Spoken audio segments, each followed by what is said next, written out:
Salam alaikum. Merci, merci, merci. So usually when I say salam alaikum, it's about 90 degrees outside and there are palm trees everywhere.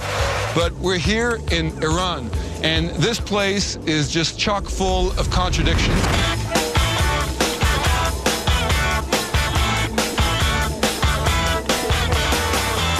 Believe it or not, Tehran is only an hour away.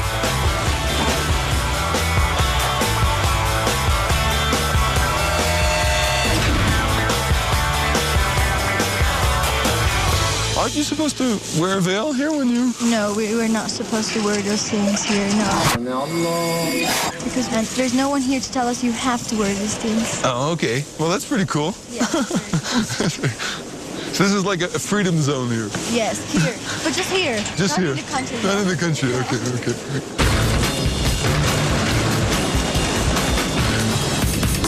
So it took me 6 months to get a visa to come here. I can tell you that doing backcountry stories in Iran is not something easy. Okay, so get ready for a headlong race into Shia Islam. I just hope that I don't fall in a crevice. Let's go.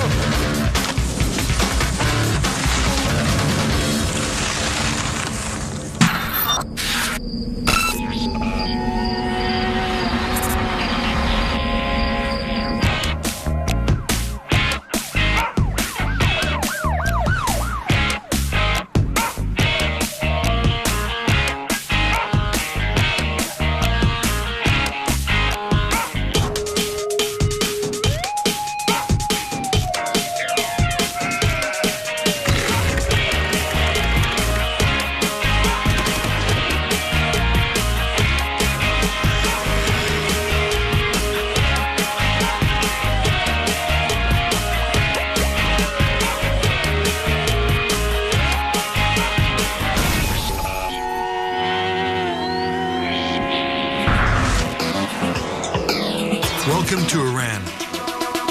Iran is above all home to a unique revolution in history, an Islamic revolution, which since 1979 has kept the country in a state of Cold War with the US, the Great Devil, as they call it here.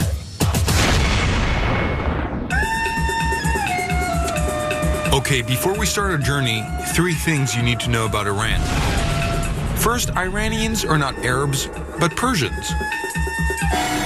Second of all, Iran is a democracy, albeit an authoritarian one. And finally, it is one of the world's oldest civilizations, with over 3,000 years of continuous history. For my first stop, I've chosen the holy city of Qom, where the Islamic Revolution started. And if you want to find a mullah here, just go to see his tailor. Even Ayatollah Khomeini came to this shop. My mullah is called Hajara Imani.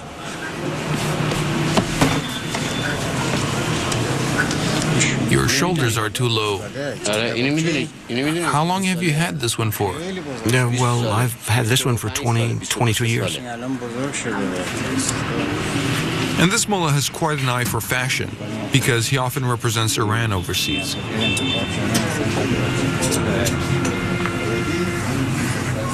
Well, listen, I travel a lot. Tell him where I was for Ramadan. Hey, everyone looks at you there. I have to look good. I have to dress well.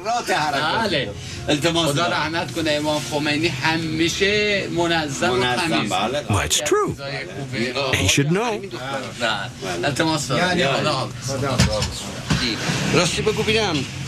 Well, listen, when I meet a mullah, I don't think of a fashion victim, you know? Well, I came to have a new suit made by Mr. Jafari. He's my tailor. I'm checking to see if the color suits me or not, if it's elegant, if people will like it. So, why is it that everyone's so afraid of mullahs, you know? Well, that's the problem of the world presenting us like we were demons. But we're like anybody else. We eat, we have families, we have mortgages and bills also. And we also appreciate being well-dressed, tending our beards and looking good. Islamic law does not mean you have to close your eyes to all the beauty in the world. Before the Islamic Revolution, the country was a monarchy in the hands of the Shah. Is this where the revolution started? Were you here when it started? Yes, I was here. I was 22 years old at the time.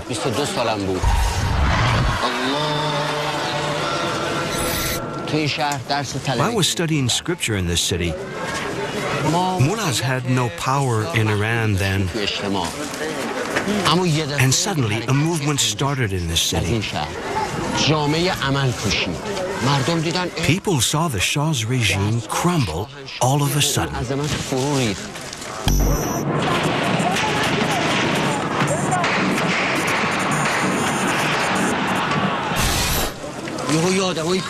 Imam Khomeini appeared as a savior, and all of us supported him. What this city did was to take Islam out of the realm of theory and implement it in everyday life.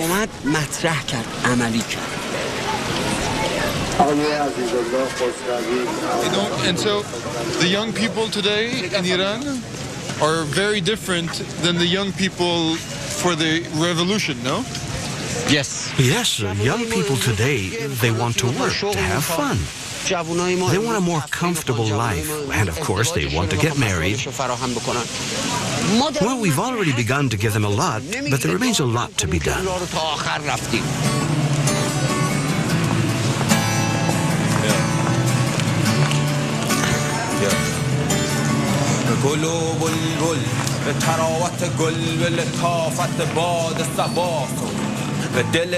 I'm here at an underground Islamic rap show.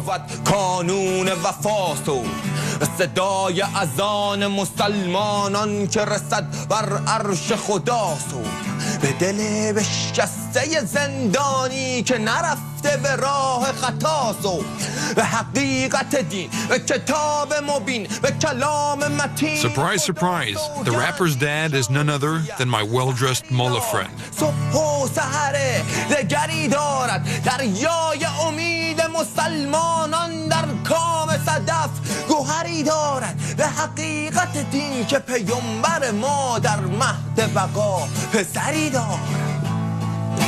Wow, bravo.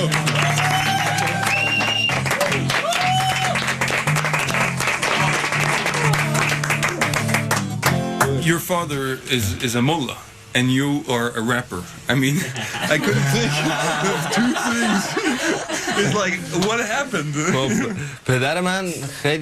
Well, my father is very open-minded, and he always believed that every human being should have their own vision. And we should do what we believe in. So that's what I did. I became a rapper. Okay. Is this a little underground also in Iran? It's difficult because we're not really allowed to do this. We have to work underground. So we record and distribute our songs on the internet so that our fans can listen to them.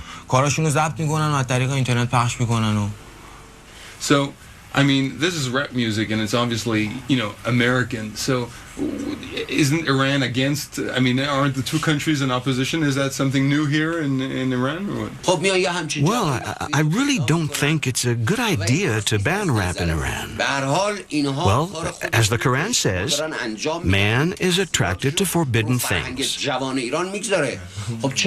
So it would be better to authorize rap and then supervise these kids rather than banning their music. Does your father know what this represents? No.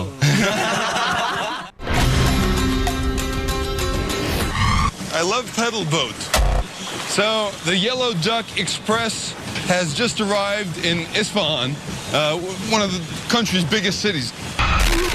Anyway, today's young people here are more interested in the future than in their glorious past. So let's go see what they're doing.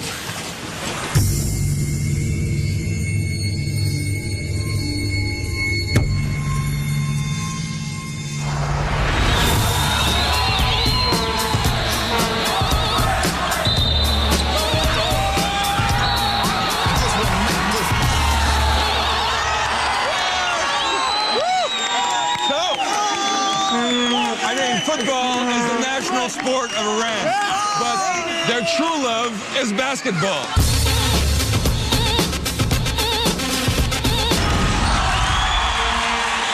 And what's even more surprising than that, right, is that in the past few years, Iranian teams have been hiring in the land of the great Satan. Mike Jones is 33 and comes straight from Texas.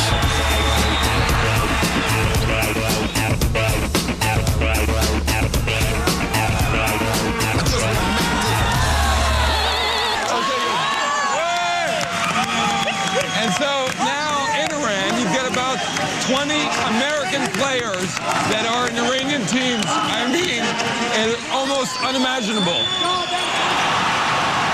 Mike's team's just won. The fans are going crazy. And they celebrate with firecrackers.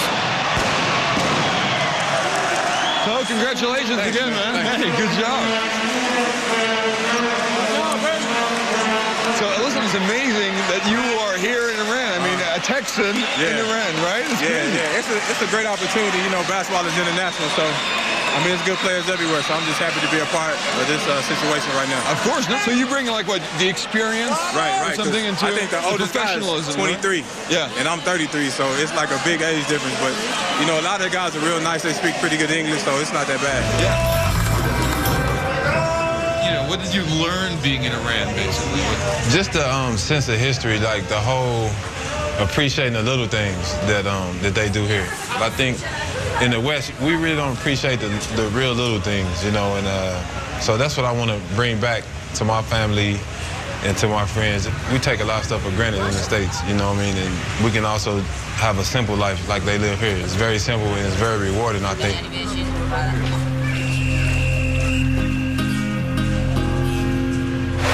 Mike is here for a 6-month season. He knows all the hot spots in Isfahan. And so he takes me to a trendy bar in town. Of course, trendy in Iran means shisha and all-you-can-drink tea.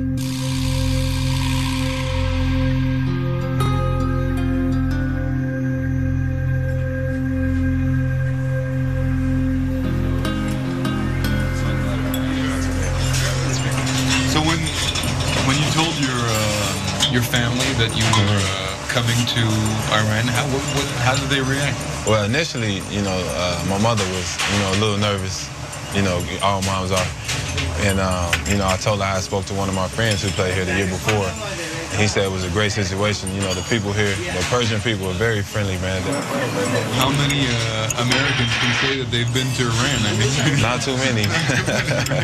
Not too many, not too many.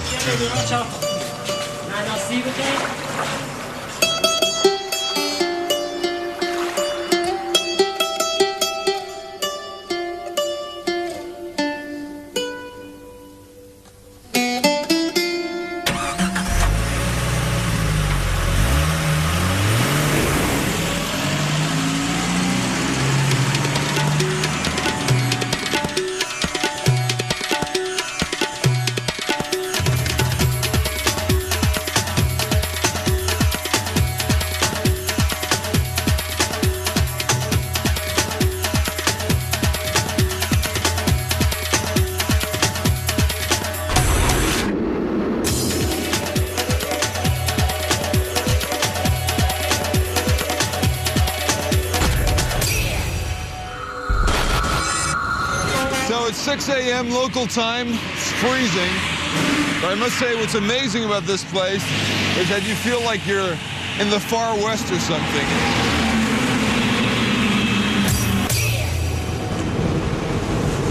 So, we've been on the road for about 9 hours now, and we're coming upon the city of Bam. This city was registered on UNESCO's World Heritage List. Today, almost nothing is left of it. It's hard to imagine, but when this city was still standing, you'd have kids playing around and you know, poets and musicians every night that come here to perform. And now, after some 50 or 70,000 dead the place has become a cemetery.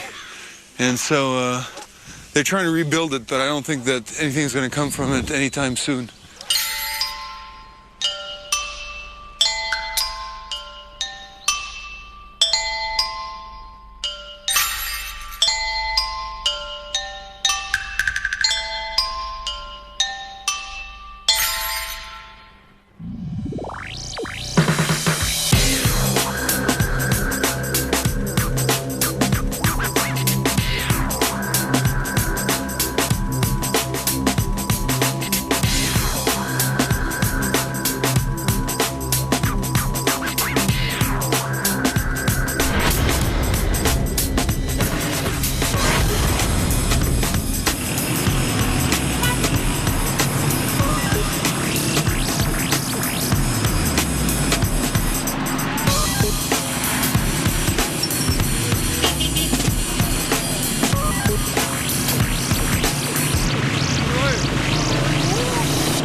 The capital of the Islamic Republic.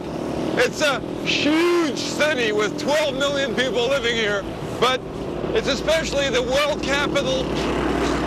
It's especially the world capital of traffic jams. I swear to God, I've never seen a city with this many traffic jams.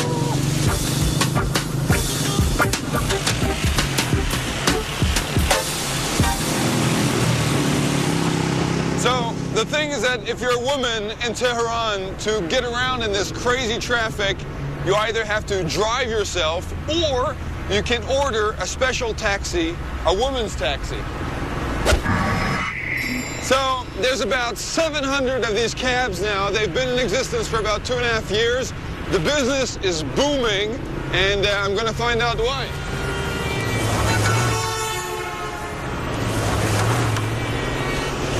Salam alaikum.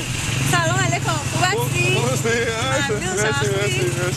So, because I'm a man, I can't get in the taxi cab, so that's why I'm doing the interview on the motorcycle. This guy's crazy. So, why did they create the women's taxi? Well, what happened is that some women had been molested by taxi drivers, and so then they didn't feel safe with them anymore. And that's why now they prefer to have a female driver. But I thought that this was like Saudi Arabia, where women couldn't drive, where you had to be accompanied by your father or brother. Is that the same thing? No, not at all. Iran is not like Saudi Arabia or other Arab countries. No, here women can work in whatever field they want to. They can practice any profession that they choose. That's what they do? The guys, they honk like that? Yeah, you know, that's just what they do. Sometimes they honk or they flash their lights. It doesn't matter. We just let them go on by. We continue on our way. We don't pay them any attention.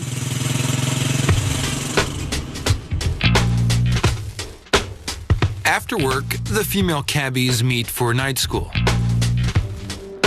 The topic, mechanical tricks and tips. And Mr. Husseini is their prof.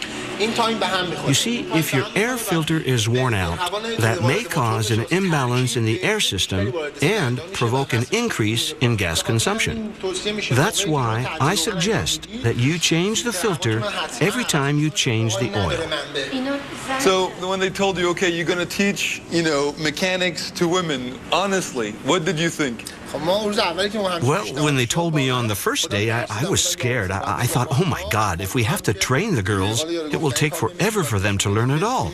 But that's not how it went. They were enthusiastic and learned everything.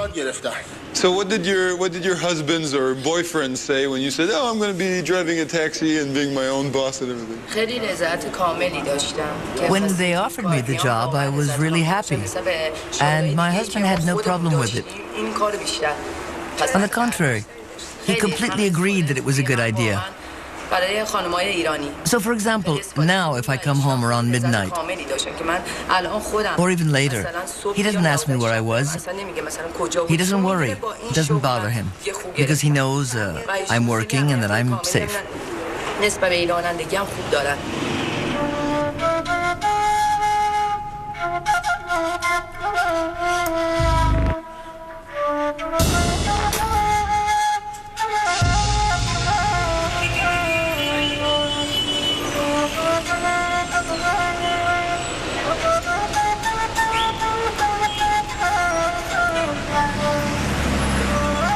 With night falling, I have one last appointment in the heart of Tehran.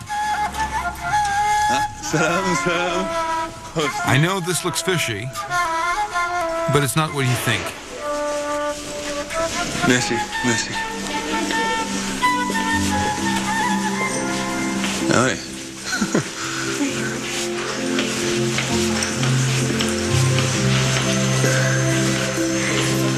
Salam alaikum. It's just a hair salon. Bonjour, bonjour. Ah, okay, thank you, thank you.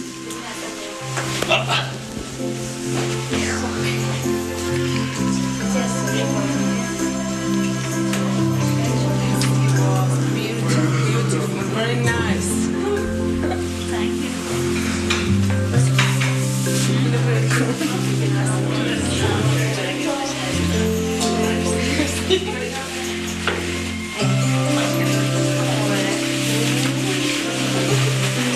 So, I don't understand. Why do you do the makeup with your veils on? Well, you're in a women's hair salon, and men usually aren't allowed in here. So because of you, we have to wear the hijab. Ah, d'accord, ok. Ok, bah, je comprends mieux maintenant. I understand it better, of course. And so, is it something that you would want to get rid of, or not? Oh no, it's actually better for women. We have to get up in the morning and we have to comb our hair. This way, we don't have the problem of having hair like yours. They put on the veil and they're done. But, I mean, you do show some things because your hijab is like back on your head, so obviously we can see your hair. So is that a sign that things are changing also in Iran? Well, of course, there are some women who are more religious and pious than others, and they do still cover all of their hair. But there are also women who let some of their hair show. And our society doesn't make every woman wear the hijab the same way, you know? My new friends offer to teach me a thing or two about the hijab. This is the Arab fashion. This is Arabi. It's incredible how it changes the face, huh? It's worn this way in Mecca, Hijaz, Medina, or in Lebanon. This is the Iranian fashion. Women who work, or the ones you see in movies, wear it this way. It's not so restrictive. Others wear it further back, like this.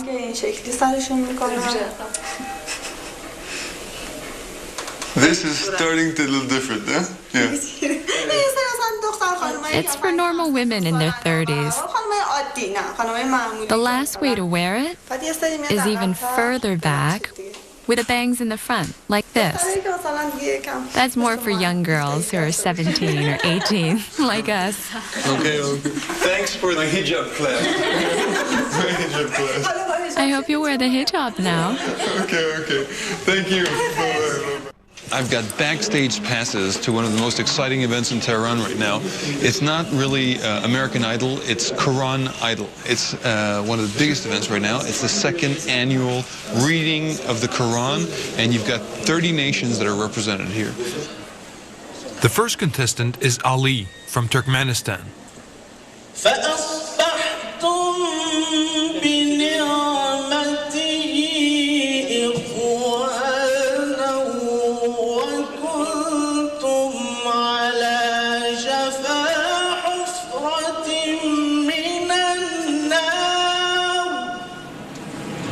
Yusuf comes straight from Malaysia.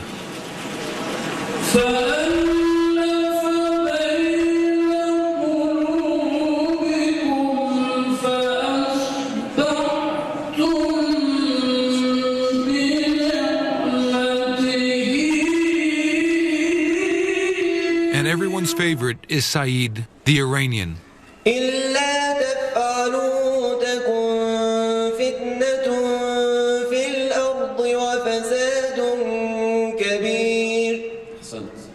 $1,700 fans in the room, a satellite relay in all Muslim countries.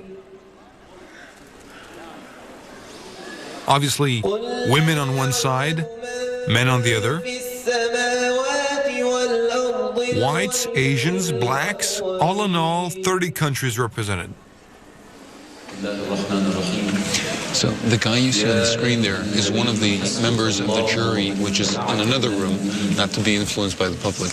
And so what he does is that he gives one sentence of the Quran, one surat, and then the reader who knows the Quran by heart has to read out the entire chapter. It's a real challenge.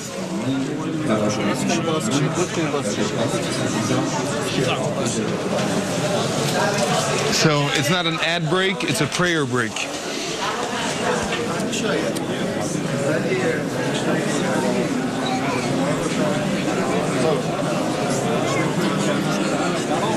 So these stones actually represent the land of Karbala in Iraq. Karbala is the holiest site for the Shiites.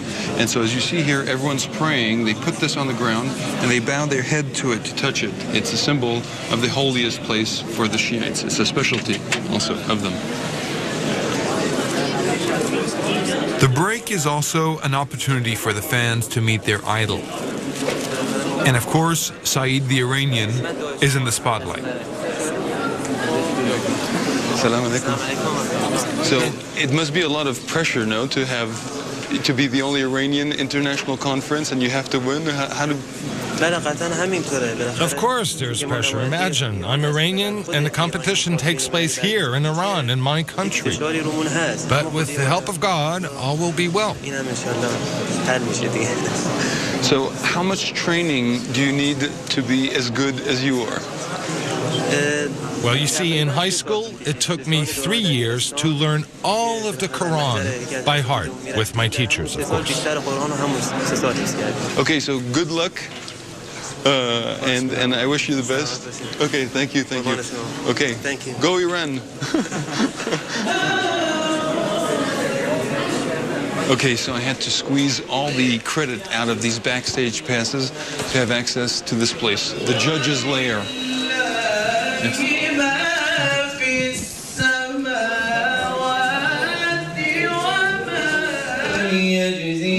So this is where the jury convenes. They come from a little bit everywhere in the Muslim world. You've got Malaysians, Iranians, obviously, Egyptians, and so it's really interesting. This is where they decide who will be the best reader of the Quran.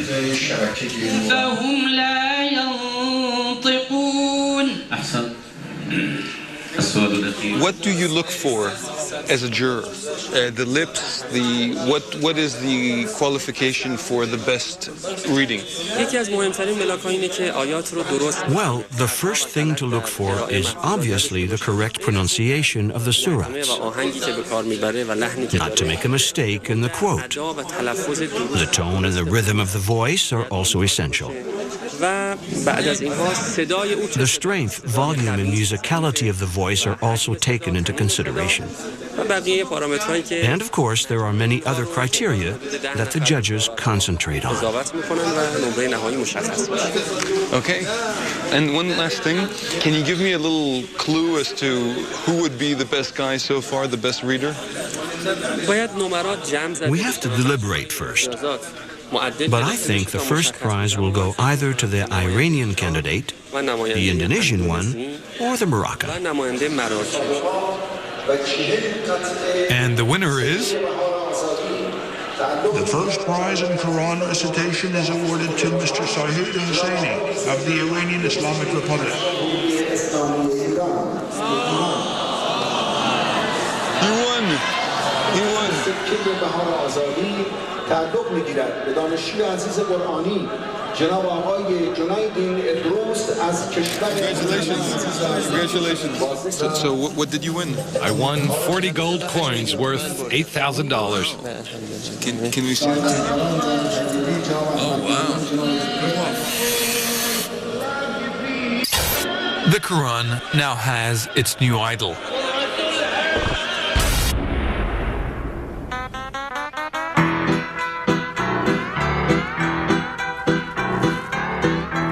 But the real stars of Tehran are more discreet.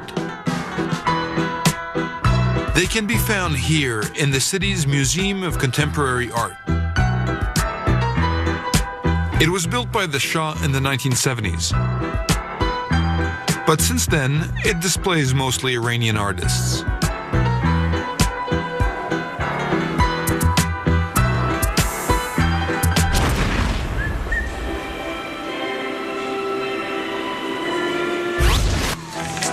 So, exceptionally, I've been led into the inner sanctum of the Tehran Contemporary Art Museum. Now, what you have to know is that in 1979, after the Islamic Revolution, many of the paintings have been stored here in this reserve, and these are things that have not been seen since 1979. So it's absolutely incredible, and we are going to be able to see some of them. So let's check it out. Altogether, 1,500 paintings saved from destruction during the Islamic Revolution. At the time, modern art was considered degenerate, and everything was locked up in this basement, like this Picasso. So, I'd like something American from the 1950s. Like this Jackson Pollock, for example.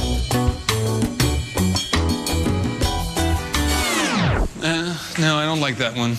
Another one. Or this complete series of Andy Warhol. I could see the work, but I could not interview any of the staff.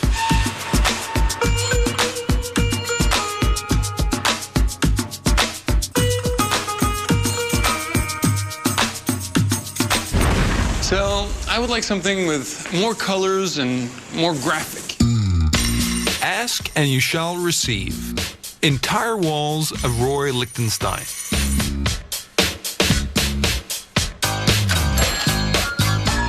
But also Robert Indiana.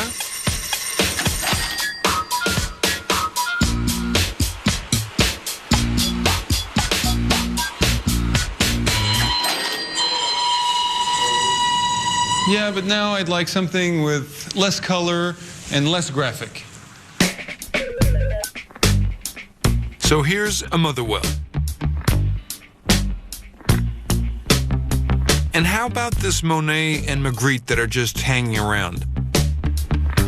Or this Vasarely collection? Around here, there's something for everyone.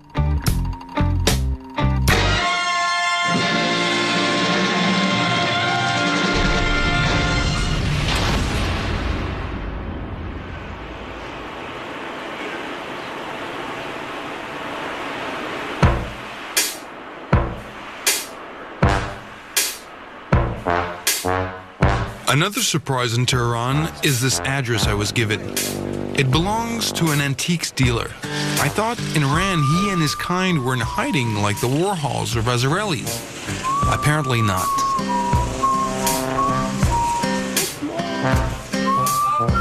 Hello, hello, hello, welcome, welcome. Ça va bien? Hey. Bonjour, monsieur. Hello, sir. Vive la France. Vive la France. Tea. Tea? Vodka. Vodka. Baba Moshe is Jewish. Okay, so vodka in the Islamic Republic of Iran.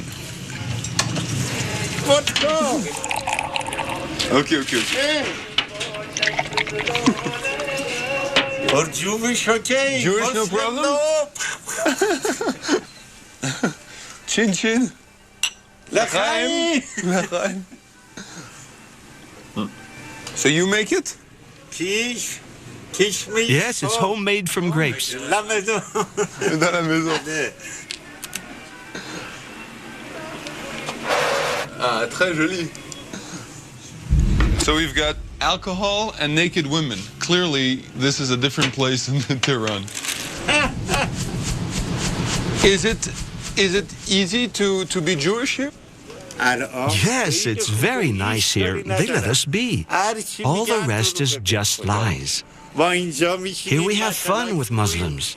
We laugh together, and no one bothers us. I can't obviously guzzle booze in front of the mullahs, but Iranians are great. Actually, for Jews and other religious minorities, times were hard after the Islamic Revolution.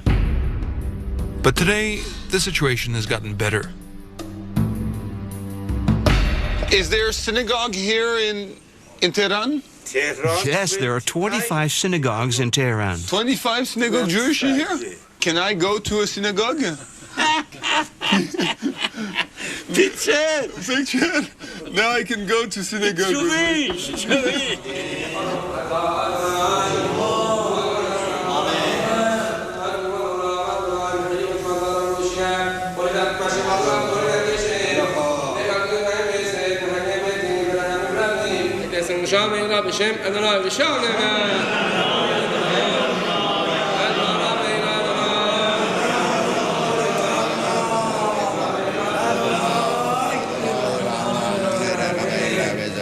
So I'm here in the heart of Tehran, in the capital of the Islamic Republic, and this is one place I never thought I'd get to wear a kippah.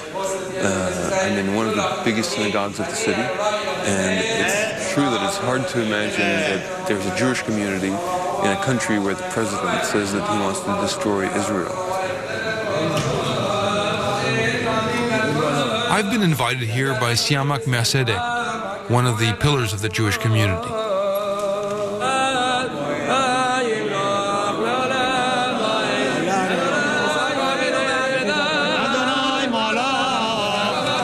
It's absolutely incredible. They just brought out the Torah, and I must say these are images that I never thought I would see in Iran, that's for sure.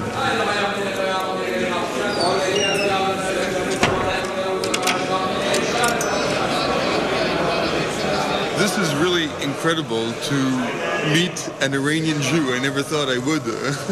How is it to be a Jew in Iran? You must remember that Iranian Jews are living in Iran and are Iranian for more than 30 centuries. So it's not an interesting phenomenon. Maybe interesting also that Iran has the greatest population of Jews in the Middle East after Israel. Of course, being a religious minority in a religious country has some problems, but they are not majors. People compare, I think, a little bit, you know, the condition of Jews here to the condition of Jews in Germany before the war. You know? They are not. They cannot be compared with each other because in Germany was faced with a fascist and racist regime, but in Iran we do not have a fascist system. Maybe there are some conflicts between Iranian government and Israel, but it does not affect the life of Iranian Jews because according to Iranian thoughts and Iranian government and also Iranian people, there is a distinct separation between Zionism and Judaism. Yeah, of course. So the political conflicts between Iranian government and Zionists does not affect the day-to-day life of Iranian Jews. Iranian Jews, great. Is it a mix here between Iranian art culture and Judaism? Correctly. It's a combination between Iranian culture and Jewish culture, which you can see in many of Iranian synagogues. Mercede wants to show me another of Tehran's temples, the Temple of Politics. Welcome to the Iranian Parliament. The constitution here guarantees that every ethnic and religious minority has a parliamentary seat. And Mercede represents Iran's 25,000 Jews. Here I am inside of the Iranian parliament. And I mean, what is surprising about Iran is that Iran is a democracy. It's an Islamic democracy with its own rules, but it remains a democracy. And in the region, the other big democracy is Israel, obviously with its own rules also. Mercede is rarely at a loss for words, but he never drifts far from Iran's political line. You feel also the ambition of Iran to become a world, a power. Of course, Iran is a power in, at least in the region and the Middle East. And no one can do anything in this region without respecting to the benefits of Iranian people, Iranian nation, of course. Yeah. Iran is a democracy, right? Yes. Israel is a democracy. Yes. So why can't these two democracies find a common ground? Israel is a new country which is formed by the forces from outside the region.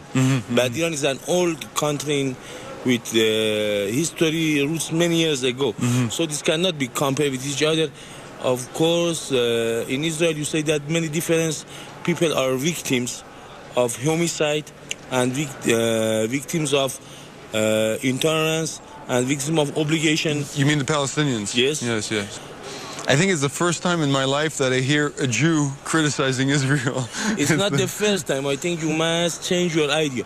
You can see the many people in the Jewish population in different parts of the world who are criticizing the Israel. For example, Noam Chomsky. Yeah, Noam Chomsky, yeah. Or other different people. For example, the Progressive Association of Jews in Europe is an association which is formed at first to fight against fascism. Yeah.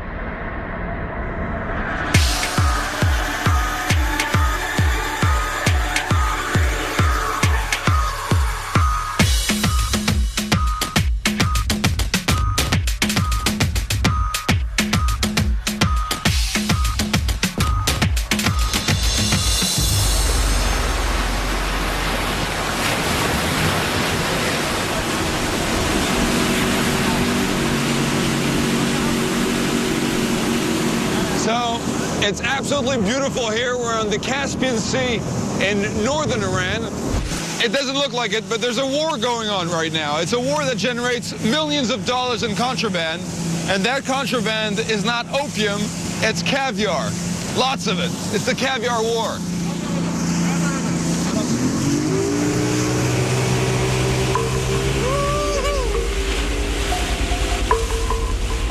Every day, dozens of Iranian Coast Guard patrols scan the sea in search of poachers' nets. Look, there's one over there.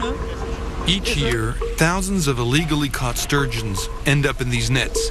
It's a huge dent in the economy, when 90% of the world's caviar comes from the Caspian Sea. So this didn't take very long. We've been gone for only 10 minutes. But as a consequence of overfishing and poaching, the price of Iranian caviar skyrocketed in 2008. This is a poacher's net. They catch the fish we try to protect. We found it on the GPS. Now all is left to do is to destroy it. Today, no sturgeons in the nets. But the patrolmen just caught their dinner.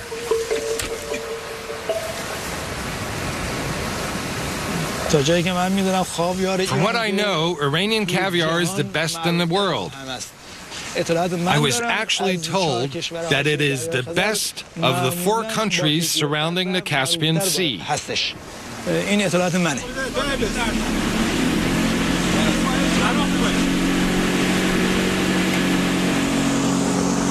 So, but how dangerous is it protecting the beluga? A few months ago, we were attacked by smugglers. They smashed into our ship, and I was hurt. You can still see the scars on my forehead. I lost my memory during a month. Then I was in hospital for 2 months before I was allowed to leave to be able to come back to work.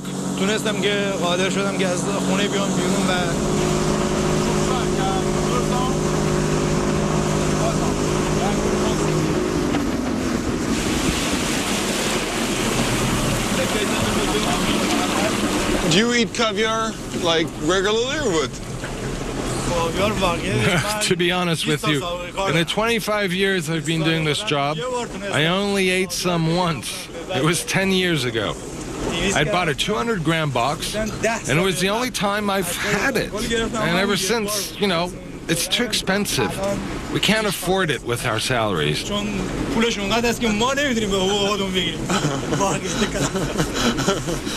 I got a surprise. Look, I got this. We can maybe eat some.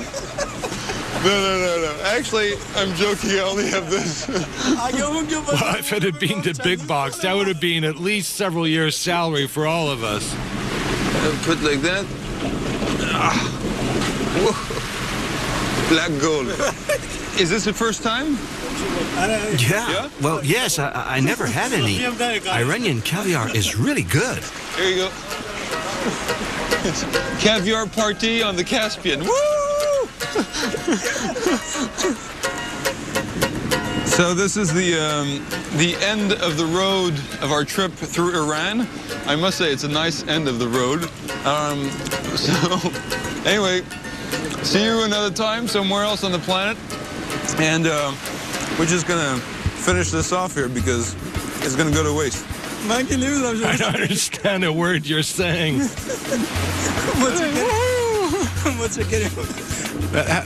How do you say it in your language? Thank you, right? Thank you. Where's the vodka? Where's the vodka? Javier vodka. Javier vodka. Oh, you gonna Yeah, don't worry. I understood. I understood it first time around.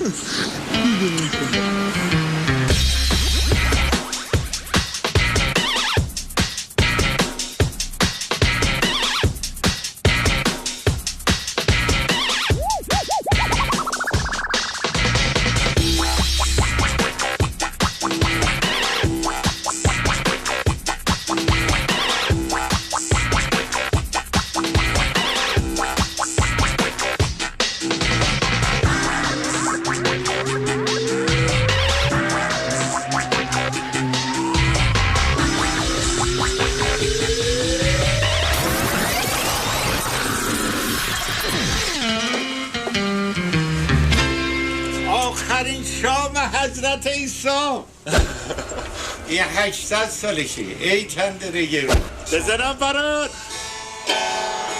Rockstar, Baba Moshe Rockstar. بابا موشه Rockstar.